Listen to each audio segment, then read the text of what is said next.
মন্ত্রী বক্র নরেন্দ্র মোদী ने हापांग नाइकलमाय बिसि चार पुंगमानो रुगै जुदा जुदा सामंग बतang यागन नाहारका भारतीय जनता पार्टी अबनिनो अंगै कक्ति साल हायुं तंखर साल बर्दवाली बत्तलाव हाटी आमचा या बुफांग काइनानि सामंग यागन नाहारु बीजेपी ओबीसी मोर्चा असाननि सामंग बतंग मानजाखा सदर हांकनि ओबीसी मोर्चा आचुकफांग सुकान्त पाल्टे कर्पोरेटर अभिजित मालिक आकर्षण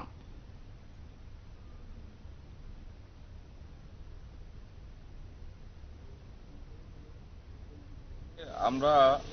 মাননীয় মোদীজির 8 বছর পূর্তি উপলক্ষে আমরা সেবা সুশাসন এবং গরিব কল্যাণ পর্ব এই উপলক্ষে আজকে আমরা বিশ্ব পরিবেশ দিবস 5 জুনকে উদযাপন করছি। আমরা আজকে ওবিসি মোর্চা সদর জেলার পক্ষ থেকে আমরা সারা শহর ব্যাপী মোট 500 গাছ লাগানোর আমরা ধার্যকতা করেছি এবং এই অনুষ্ঠানের কর্মসূচি হিসেবে আজকে 8 বর্দওয়ালি ওবিসি মোর্চা থেকে এখান থেকে আমরা যাত্রা শুরু করলাম। ওবিসি মোর্চা আজকে টোটাল প্রায় 50টা গাছ রোপণ করবে তারা এবং এই অনুষ্ঠান যেন আগে সার্থক হয় এই আশা আমি রাখছি সবার কাছে।